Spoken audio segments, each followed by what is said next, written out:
Hey everyone, here it's me Eon, and today we're going to talk about character transition and my thoughts on going between Milia and Blake because both characters are very different and they require a very distinctive set of skills to play.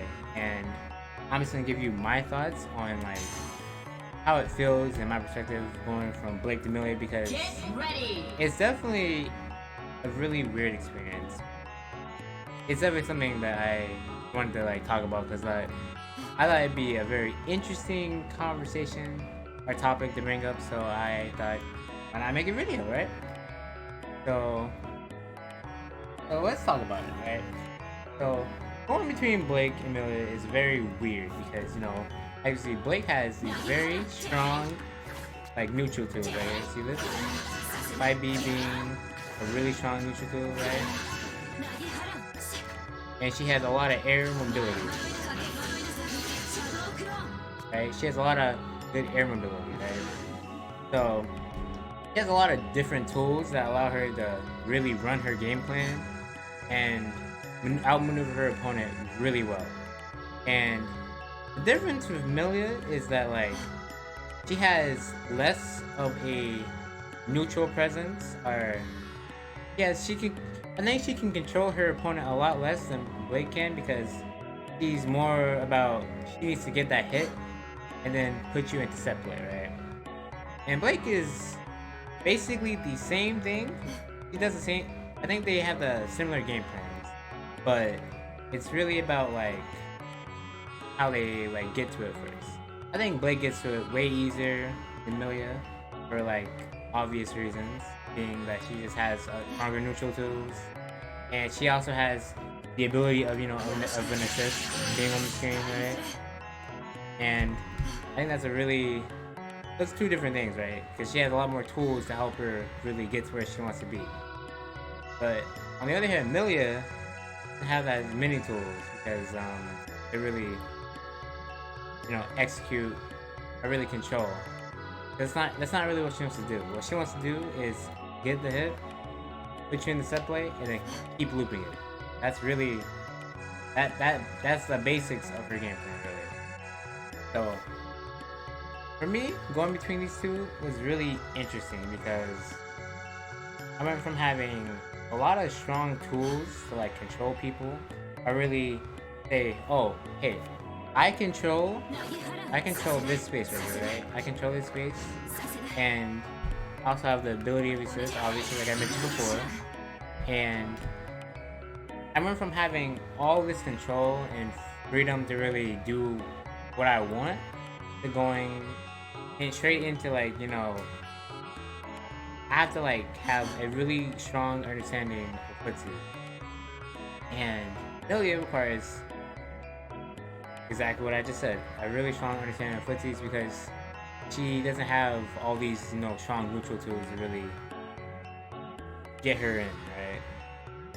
So it was really weird for me at first because I had to like adjust. I had to think to myself like I had to like really try to whiff punish. I had to learn the spacing of moves. I had to learn like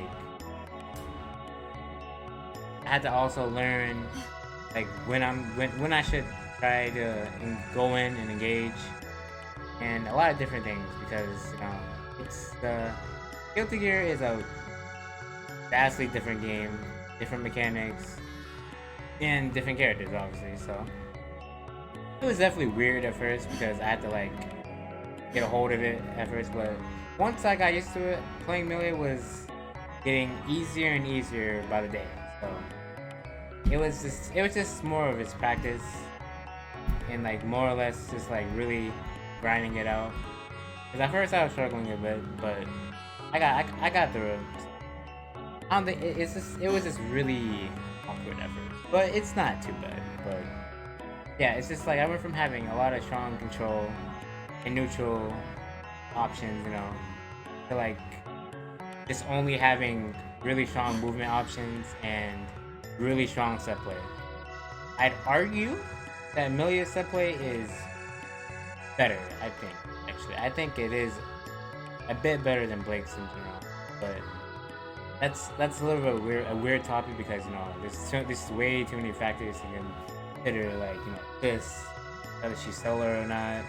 Amelia has a lot of other options that I think that Blake doesn't really. Like, she does. I don't think Blake has really strong high low, and pretty obvious. Just 2-8 is a low, of course, right? 2-8 is not a low, I meant. Yeah. Her early lows are this, and yeah, that's it. She only really has like 2 lows, and then there's also Gunshot 2. There's also another low, but kind of committal. But yeah, that's what it's like going from Blake to Milia, for the most part.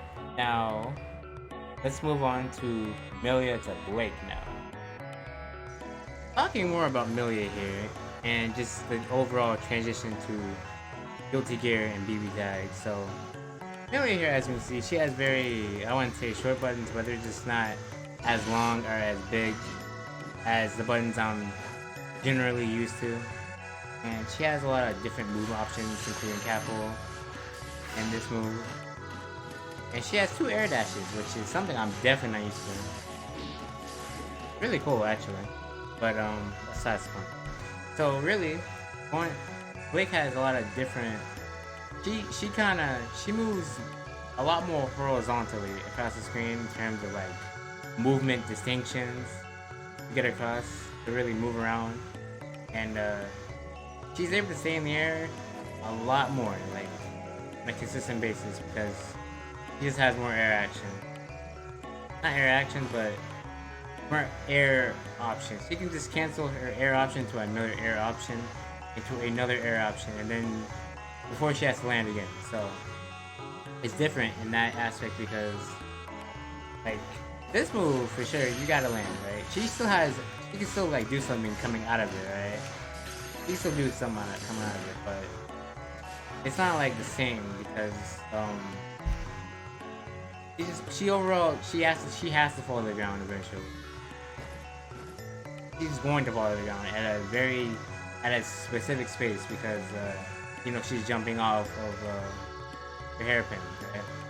And it's just a lot different than Blake's for reasons that I probably won't get into this video, but I'm sure you guys can like figure it out yourselves too. But going from Guilty Gear, BB Tag is a little bit weird too because in this game, health is lower. It's just different. Health is overall different. There's RC, for example. There's meter gain. There's wall break. Burst is like the same thing basically, but there's gold burst in this game. You meter back if you hit an opponent with that, and this game is also just a 1v1 game. That's also like the biggest difference, most distinct difference, obviously. But both games still feel like if you get hit, you will probably die in like 1 or 2 hits. Most of the time, depending on who you're fighting. I think Soul is the most reoccurring scenario for this personally, but it still feels that way in general because I play a low health character, obviously, because Milia is also low health, which is a similarity between those two, which I'm more or less used to. It's just a little bit annoying sometimes because I can like go. It just feels really bad to like just get hit. You can work really hard in one round and get them all the way down to like let's just say 1 HP, but if they hit you once and they get a full combo into wall splat, into wall break, and you just lose the game, like that's just a terrible feeling overall, and it's not good. Not good. I actually dislike it a lot, but I signed up for this when I decided to pick these characters, so it's whatever, honestly. So I just come to terms with it, but yeah. Also, another thing to mention that I want to mention is set play. Milia's set play is a lot different. I mean, Milia's set play versus Blake is a lot better in my opinion, and a lot different. Not a lot different, but way more diverse. So obviously when she gets knocked down, she goes into this. She can do high low. Hold on. She can do high. She can do left right. Right. Anyway, as I was saying, their mix-up is very different, and it's a lot more. Her mix-up is very. I feel like it's more free-formed, and you can do a lot more of it because she isn't relying on like an assist or like. She's not relying on. She's relying on just a specific move to really accomplish what she wants to do. It feels more freeform because I get to do a lot more things. I can do high, I can do low, I can do left, right, I can do air dash into low, I can do air dash into. It just feels a lot more fluid, and I just feel like I have more options. You know? So anyway, that's most of it. That's most of all I want to talk about because I thought it'd be a solid video topic. So. It was really just me talking the whole time, but it's fine. But I hope everyone enjoyed if you made it this far, and stay tuned for the next video because I'm sure it's gonna be very interesting. But yeah, if you enjoyed, thank you for watching. If you do enjoy it, make sure to hit that like button, and see you later.